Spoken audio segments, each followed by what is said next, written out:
오늘 우리에게 주신 하나님의 말씀은 이사야 44장 21절에서 23절 말씀입니다. 야곱아 이스라엘아, 이 일을 기억하라. 너는 내 종이니라. 내가 너를 지었으니 너는 내 종이니라. 이스라엘아, 너는 나에게 잊혀지지 아니하리라. 내가 내 허물을 빽빽한 구름같이 내 죄를 안개같이 없이 하였으니 너는 내게로 돌아오라. 내가 너를 구속하였음이니라. 여호와께서 이 일을 행하셨으니 하늘아 노래할지어다. 땅의 깊은 곳들아 높이 부를지어다. 산들아 숲과 그 가운데의 모든 나무들아 소리내어 노래할지어다. 여호와께서 야곱을 구속하셨으니 이스라엘 중에 자기의 영광을 나타내실 것이미로다.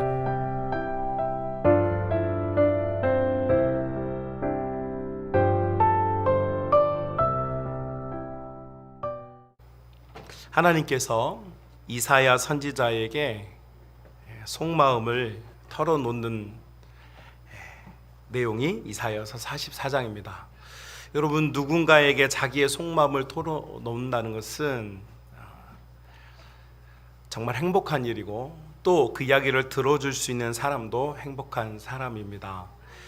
여러분, 우리 모든 성만의 가족들이 자신의 속 이야기를 누군가에게 할 수 있고 또 여러분도 누군가의 속 이야기를 들어줄 수 있는 그런 상생할 수 있는 관계를 가진 모든 믿음의 사람들이 다 될 수 있기를 주님의 이름으로 축복합니다.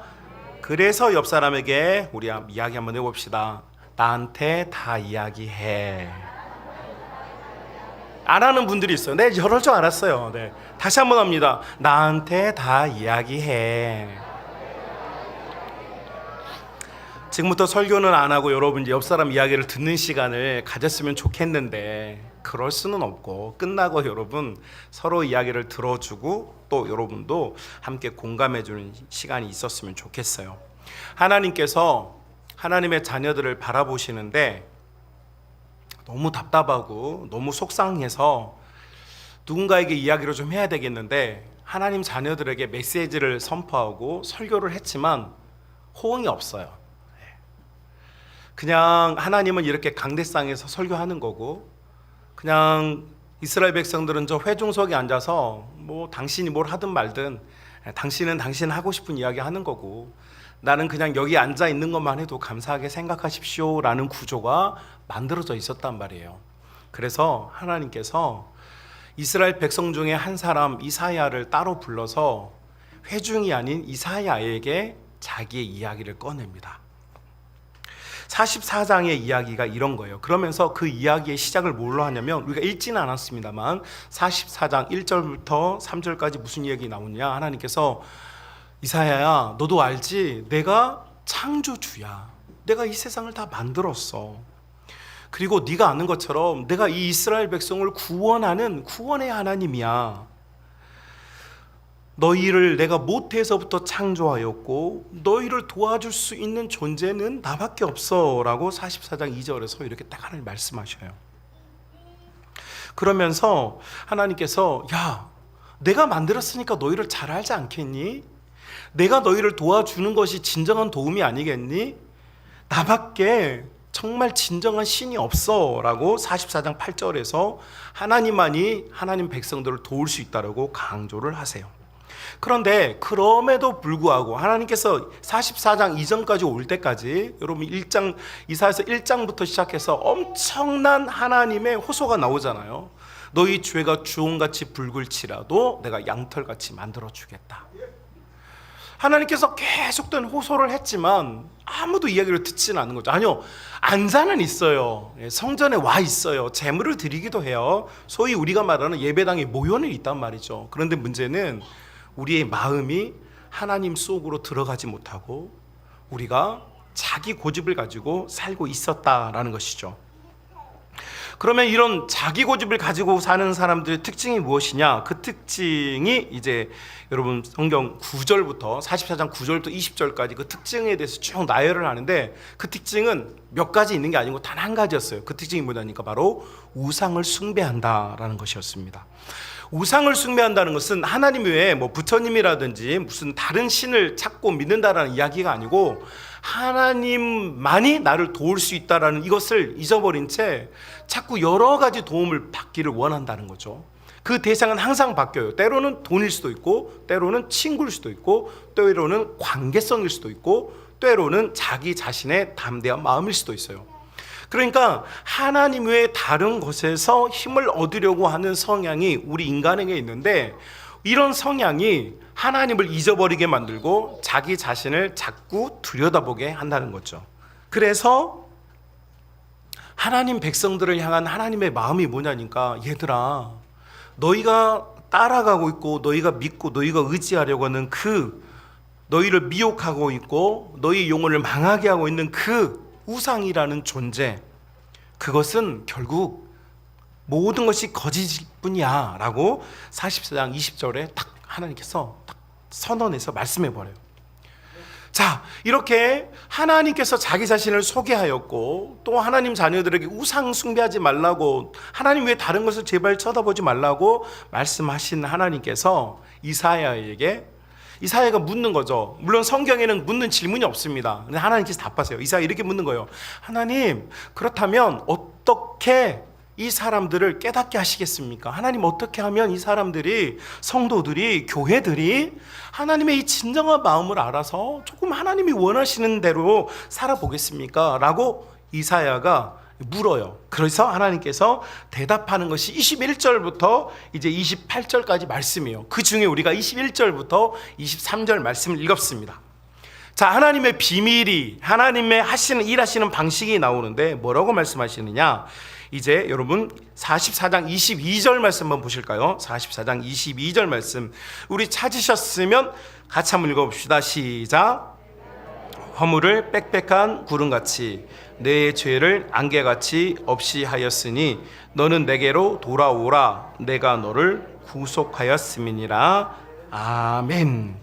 자, 하나님께서 어떻게 우리를 하나님의 복된 백성으로 이끌어 가시려고 하시느냐, 속상한 하나님께서 어떻게 우리가 하나님만 바라볼 수 있도록 만들려고 하시느냐, 그 방법은 빽빽한 구름 같고 안개 같은 우리의 인생을, 이 구름과 안개를 제거하시겠다, 이렇게 말씀하세요. 자, 여러분, 우리 이제 개정, 우리가 읽은 이 버전 말고 앞서 있었던, 우리 100년 전에 번역된 개역 한글 버전 보면 내가 빽빽한 구름을 없애고 짙은 안개를 거두게 할 것이다, 이렇게 돼 있어요. 훨씬 더 의미가 분명해요. 한마디로 말하면, 왜 사람들이, 왜 성도들이, 왜 교회들이 자꾸 하나님을 잊어버리고 혹은 잃어버리고 자꾸만 나 중심으로 살아가게 될까? 왜 그럴까? 한마디로 말하면 주변을 보지 못하기 때문이라는 거예요. 안개 속에 사는 것처럼 살고 있기 때문이라는 것이죠. 여러분, 스티븐 에드워드 킹이라고 하는 분이 계십니다. 이분이 책을 쓰는 베스트셀러 작가인데, 이분의 책을 약 3억 5천만 명이 이분의 책을 사서 읽었어요. 여러분, 3억 5천만 권이 팔렸다는 것은 상상이 어렵죠. 우리나라 인구가 이제 5천만 명이 겨우 넘는데. 근데 이 스티븐 킹이라고 하는 이분이 쓴 아주 여러 명저 중에 미스트라고 하는, 안개라고 하는 책이 있습니다. 근데 이 안개라고 하는 책은 굉장히 사람들에게 인기가 있었어요. 내용은 아주 간단합니다. 한 마을에 안개가 갑자기 탁 차올라요. 보통은 안개는 해가 뜨면 다 사라지는데 이 안개가 사라지질 않는 거예요. 이 안개가 사라지지 않는데 사람들이 이제 처음에는 금방 사라질 거야 라고 생각했지만 안개가 사라지지 않아요. 안개가 점점 짙어져요. 그런데 이 안개 속에서 자꾸 사람들이 죽기 시작하는 거예요. 사람들이 자꾸 죽어나가기 시작해요. 그러니까 사람들이 이제 공포감에 휩싸이는 것입니다. 안개 속에서 사람들이 자꾸 죽어요. 그리고 이 소설의 중간 정도 가면 무슨 내용이 나오냐니까, 이 안개 속에 사람들이 죽어갔던 이유가 나옵니다. 그것은 뭐냐? 괴물이 등장합니다. 이 괴물은 못 봐요. 볼 수가 없어요. 왜냐하면 짙은 안개 때문에. 그런데 이 괴물이 다가오면 사람들이 죽어요. 결국 이 마을 사람들이 모두 다 죽어버리고 맙니다. 그런데 한 가정만이 살아남아요. 아빠가 두 아이를 끝끝내 지켜냅니다. 많은 사람들이 이 안개 갇혀 있는 마을을 도망치기 위해서 빠져나갔다가 비명을 지르고 죽고 자기들 앞에서 많은 모습으로 다양한 모습으로 죽어요. 그래도 이 아빠가 목숨을 걸고 아이들을 지키고 이 두 아이를 마침내 지켜요. 주위 모든 사람들이 다 죽어버렸을 때 이 아빠가 이제 여러 가지 생각에 빠집니다. 자, 여러분이 그런 상황에 빠져 있다면 어떤 결정을 내리시겠습니까? 이 아빠가 결국 우리가 이 시간이 얼마나 더 지속될지, 얼마나 많은 날이 지나갈지 몰랐기 때문에 아빠가 드디어 차량에다가 온갖 장치를 다 하고 그물을 붙이고 괴물에게 공격당해도 버틸 수 있을 만큼의 준비를 해서 아이들을 차에 태우고 이 마을을 벗어나기 위해서 출발을 합니다. 그런데 괴물을 이기지 못하고 이 차는 전복당하고 아빠도 아주 심각한 몸에 손상을 입게 됩니다. 한마디로 말하면 이제 5분 10분 내에 곧 죽는 거예요. 자, 이 두 아이는 멀쩡한데 이 아빠가 고민에 빠집니다. 어떤 고민이냐면 아주 간단한 겁니다. 내가 5분 후에 죽을 텐데 이 두 아이를 괴물의 밥이 되게 할 것이냐, 아니면 이 두 아이가 괴물의 밥, 그 잔인하게 찢겨 죽는 고통을 맛보기 전에 아빠의 손에 권총이 있었는데 내가 아빠로서 이 아이들이 고통 없이 생명을 떠날 수 있게 이 아이들을 죽이고 나도 죽을 것이냐, 이 고민에 빠져요. 자, 질문이 너무 무거운 질문인데 이 질문이 꼭 필요해서 여러분에게 묻는 겁니다. 자, 여러분에게 한번 물어볼게요. 나는 5분 후에 죽는데 두 아이가 괴물의 손에 의해서 죽도록, 자연적으로 시간의 흐름 따라 죽도록 나는 그렇게 하겠다. 손. 네, 일단 정우가 손을 들었어요. 정우는 아들이 없는데 아들이 어떠신 것 같아요, 여러분? 한번 손 한번 표시해 보죠. 그레이 존은 없어요. 회색지는 없습니다. 자, 나는 자연 맡기겠다. 내리고. 아니다. 이 보석 같은 아이들, 이 예쁜 아이들, 이 아이들이 괴물에게 찢겨 죽는 것보다 차라리 내 손으로 깔끔하게 한 방에 고통 없이 죽는 게 좋겠다 해서 이 아이들을 내가 생명을 거두겠다. 손. 야, 한결이가 손을 들었어요. 우리 한결이는 총신대를 가야 되는데. 자, 여러분, 답을 내기가 어렵죠. 이 스티븐 에드워드 킹이라고 하는 분이 이 책에서 사람들에게 이렇게 질문을 하는 거예요. 여러분이 안개에 갇혀 있고 여러분의 인생을 모르잖아요. 무슨 일이 일어날지 모르잖아요. 근데 지금까지 일어난 일을 보니까 어땠다는 거예요? 인생이 너무 괴롭다는 거예요. 너무 많은 위협이 있다는 거죠. 너무 힘들다는 거죠.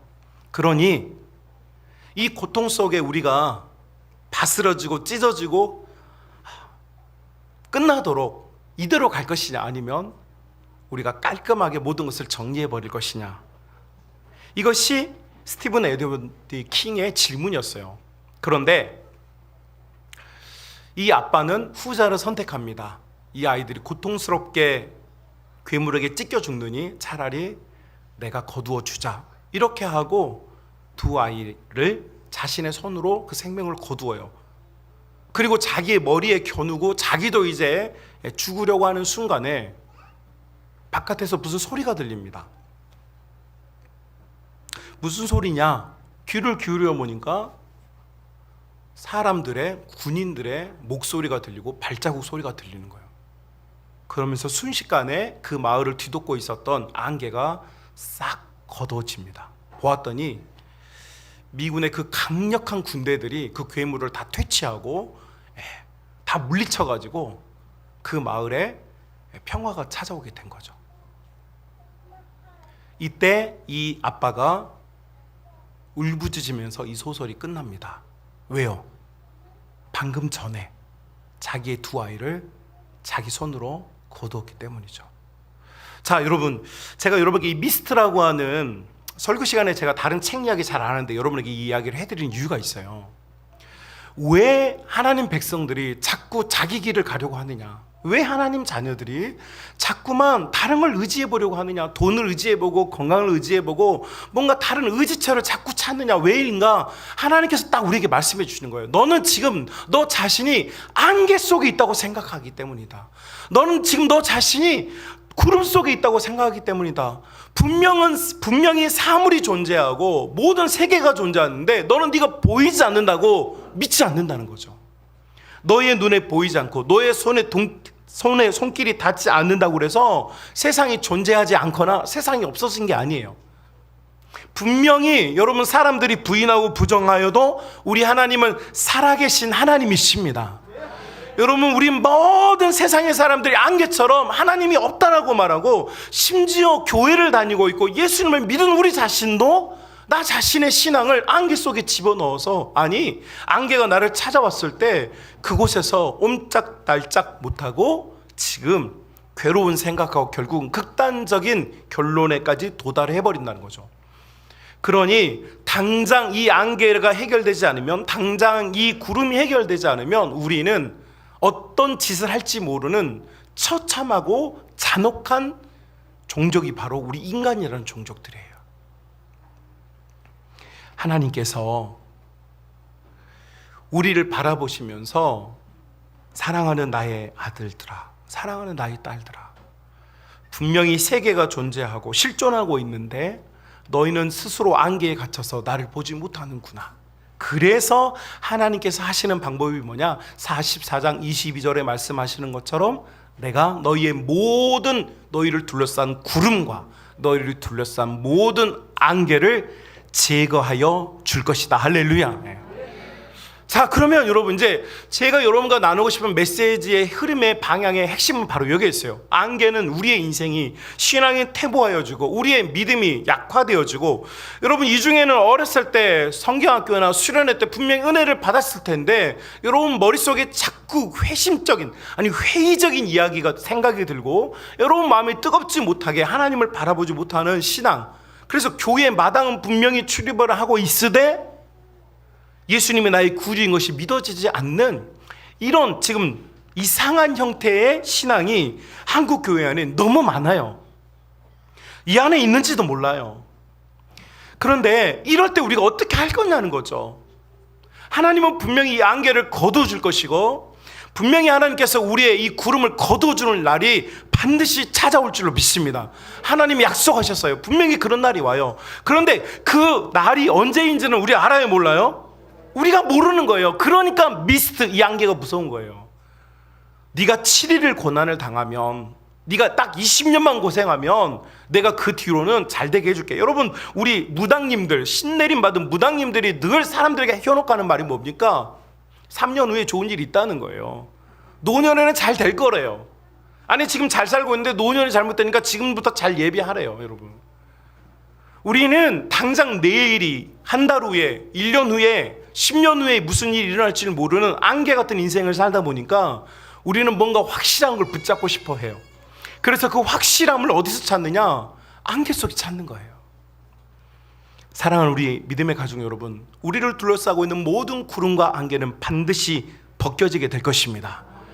그렇다면 우리는 어떻게 하면 좋을까요? 자, 사랑하는 우리 믿음의 가족 여러분, 안개 속에 있는 성도들이 선택하는 방법 중에 하나가 극단적인 선택입니다. 그 극단적인 선택이 무엇인지 아십니까? 바로 섣불리 판단하고 움직이는 것에 있습니다.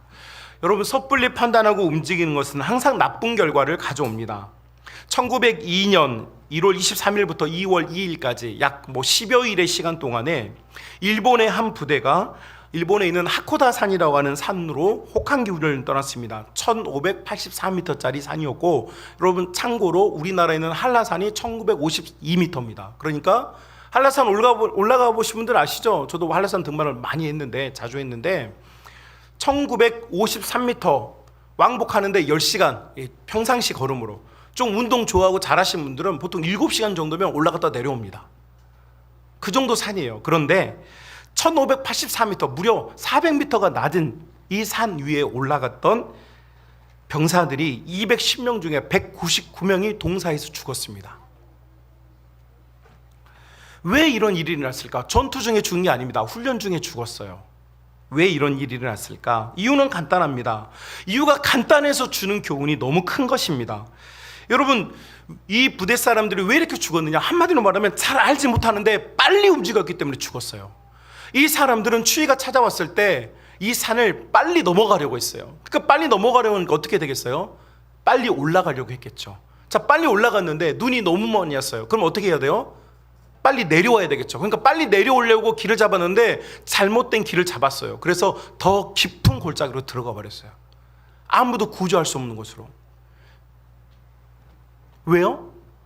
여러분, 여기서 훈련한 병사들이 정말 볼품없는 병사들이 아니었어요. 최정예 부대였어요. 그런데 보병 1사단 친구들이었어요. 그런데 이 친구들이 그곳에서 199명이 얼어 죽었어요.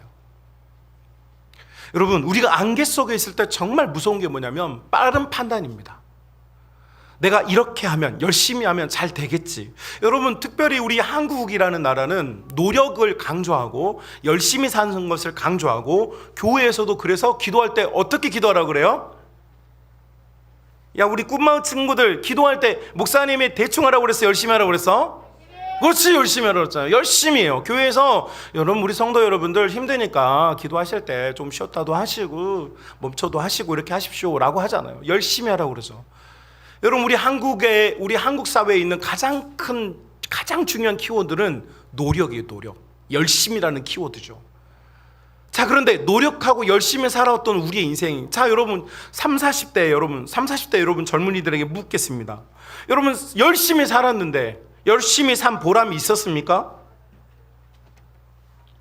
여러분, 우리 부모님 세대에게 묻겠습니다. 여러분, 열심히 살아보니까, 우리 한국에서 열심히 살라고 그랬잖아요. 열심히 산 보람이 있으십니까? 자, 여러분, 제가 극단적인 한 가지 질문을 여러분께 드려볼게요. 자, 제가 여러분 묻겠습니다. 여러분, 지금 행복하십니까? 여러분, 이 표정이 지금 다 우울해요, 지금. 왜요? 열심히 살고 열심히 달려왔는데, 최선을 다했는데, 지금 여러분이 열심히 한 만큼의 대가를 받고 있습니까?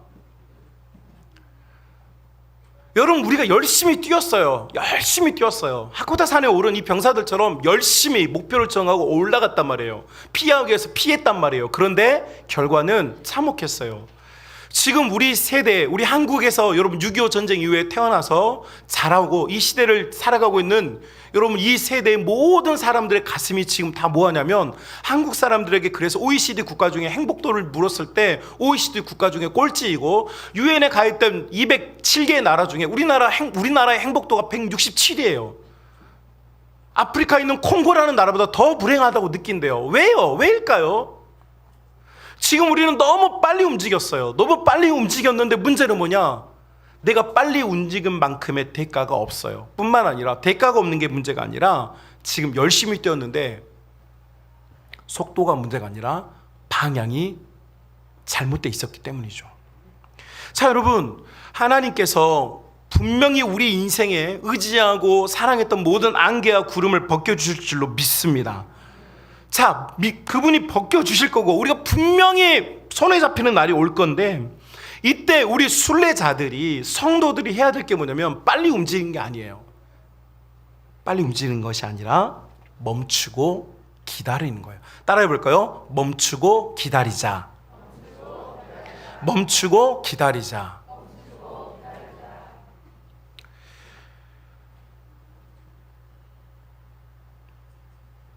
저의 부끄러운 이야기를 잠깐 해볼게요. 제가 우리 교회에 부임하고 나서 온통 오직 열심을 가지고 목회를 열심히 했어요. 잠자는 시간을 줄여가면서 열심히 목회를 했어요. 그래서 뭐 가시적인 성과도 있고 하나님의 은혜도 있었어요. 그런데 어느 순간, 여러분, 제가 열심히 목회를 하고 하나님 앞에서 열심히 매 달렸는데, 어느 순간이 되니까 이런 질문이 들었어요. 하나님, 제가 지금 바른 길로 가고 있는 거 맞을까요? 라는 생각이 들더라고요. 내가 지금 바른 길로 가고 있는 게 맞을까? 내가 지금 우리 성도들을 주님이 걸어가신 십자가의 길로 내가 바르게 인도하고 있는 게 맞을까라는 질문이 들었어요. 내가 하던 거 말고, 내가 과거 했던 방식 말고, 정말로 주님이 앞장서서 내가 옛날에 이렇게 했으니까 이렇게 되더라라는 과거에 의존하는 그런 사역의 경험에 의존하는 사역 말고, 주님이 걸어가고 계시는 그 길을 내가 지금 나도 따라가고 우리 성도들 그 길을 따라서 내가 가고 있을까라는 그런 질문이 들었어요. 그런 질문을 하나님께서 하셨어요. 여러분, 그때 누구보다 더 빠른 결정을 하고 누구보다 더 빨리 가려고 하는 제 마음의 조급함에 브레이크가 걸린 거예요. 여러분, 우리는 너무 어려운 상황이 되면 더 빨리 움직이려고 해요. 뭐가 더 안 되면 더 빨리 움직이려고 하죠. 내가 속도가 느렸나 보다. 내가 노력이 부족했나 보다. 내 열심이 부족했나 보다. 그래서 우리는 속도를 더 가속시키죠. 그런데 하나님께서 우리에게 원하시는 건 가속시키는 것이 아니었어요. 자, 여러분, 요한복음 21장에 너무너무 우리에게 교훈을 주는 주님의 행보 하나가 나옵니다. 여러분, 예수님께서 십자가에서 피 흘려 죽으시고 사흘 만에 부활하시고 40여일 동안 제자들에게 보이신 후에 마지막으로 한 게 무엇입니까? 요한복음 21장에 보니까 예수님께서 제자들이 다 갈릴리 바다에 가서 물고기 잡고 있어요. 밤새 물고기를 잡았을 때 얻은 것이 없이 돌아왔어요. 그런데 예수님이 그 밤새 뭘 하셨어요? 여러분, 디베라 바닷가에 불 피워놓고 떡 구해놓고 생선 구해놓고 떡하고 생선 구워가지고 제자들이 밤새워 물고기 잡고 돌아왔는데 빈 그물을 가지고 돌아온 그 제자들 어떻게 합니까? 식사 대접을 하는 거예요. 그것을 함께 먹고 마셔요.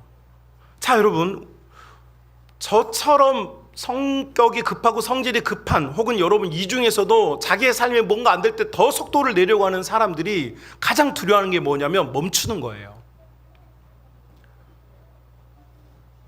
그런데 예수님께서, 여러분 지금 이제 하나님 나라를 예수님께서 부활 승천하셔버리면 하나님 나라를 시작해야 될 이 시드가 누구냐, 이 씨앗들이 누구냐면 바로 이 제자들이거든요. 12명의 제자들이거든요. 11명의 제자들이거든요. 얘네들 데리고 시작해야 되는데 예수님께서 불러 모아놓고, 자, 지금부터 특수훈련에 들어간다. 자, 지금부터 하루에 12시간씩 기도를 하고 3시간씩 성경을 읽고 앞으로 특수훈련을 받아서 너희가 온 세계를 지배할 수 있는 하나님의 전사들, 하나님 복음을 전할 전사들을 내가 만들겠다, 이렇게 하지 않으셨다는 거예요. 예수님께서는 가속화시키는, 제자들을 더 혹독하게 다루어서 그들이 무장하게 하거나 그들이 뭔가를 더 잘할 수 있도록 만드는 것이 아니라 어떻게 하셨어요? 멈추게 하신 거예요. 그들이 하고 있던 삶, 그들이 지금 허탈해하는 삶.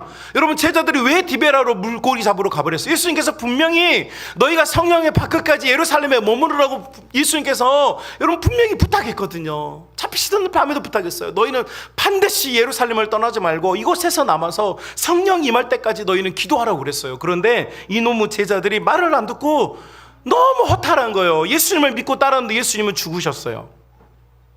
예수님께서 부활하셨다고 하는데 아무런, 그들이 생각하기에는 예수님은 그냥 유령일 뿐이에요. 아무것도 못해요. 로마의 제국이 꺾이거나 그들의 나라가 어떤 회복을 경험할 수 있는 조건이나 여건이 아무것도 없어요. 그러니까 제자들은 낙심해버리는 거예요.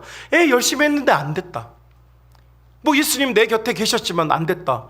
눈 뜬 사람도 있고 귀가 열린 사람도 있고 다리를 고친 사람도 있는데 제자들은 그런 경험을 한 적이 없어요. 그러니까 예수님 곁에 있었지만 예수님은 나의 예수님이 아니고 모두 예수님이었지만 결국은 내 예수님은 아닌 거죠. 여러분, 이때 예수님은 제자들을 채근하지 않으셨어요. 그리고 그들과 식사를 하시죠. 여러분, 이게 뭡니까? 이것이 안개가 거칠 때까지 그 자리에 머무는 것이에요.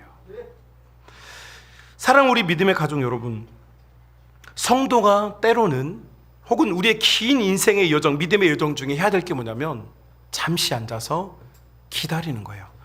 안개가 언제 거칠지 알 수 없어요. 또 우리의 믿음과 신앙의 여정에 이 안개가 언제까지 지속될지는 아무도 몰라요. 그러나 여러분, 급하게 빨리 움직이는 우리의 이 조급함, 결국 빨리 급하게 움직이는 것도요, 결국은 뭔지 아세요? 내 열심이에요. 내가 또 해보려고 한 거예요. 내가 지금 1시간씩 기도했는데 2시간 기도하면 우리 교회가 부흥하겠지? 하나님이 그걸 바라는 게 아니라는 거죠. 하나님께서 바라시는 것은 내가 뭔가를 열심히 해서 어떤 성과가 나오는 게 아니에요. 하나님께서 일하실 수 있도록 하나님께 기회를 드리는 거예요, 여러분. 이게 믿음이에요, 여러분. 그러니까 하나님께서 안개를 걷고 하나님께서 구름을 거두실 때까지 우리는 뭐 하면 되느냐? 하나님께서 일하시도록 하나님을 인정하고 우리는 쉬어야 돼요. 하나님, 이제 하나님께서 일하여 주시옵소서. 내가 하려고 했던 노력들, 내가 성취하려고 했던 노력들, 내가 힘쓰고 애써서 이루려고 했던 것들이 아니라 이제 하나님께서 하고 싶은 걸 이제부터 하나님께서 하십시오. 저는 지금부터 기다리겠습니다. 기다리는 동안 우리는 우리의 책임과 임무가 무엇이 있는지, 혹은 우리의 동역자들은 괜찮은지, 나는 목적지에 도달할 만한 체력과 정신력이 지금 잘 정비되어 있는지를 살피는 것, 이것 시간이 필요해요. 사랑하는 우리 성만 가족 여러분,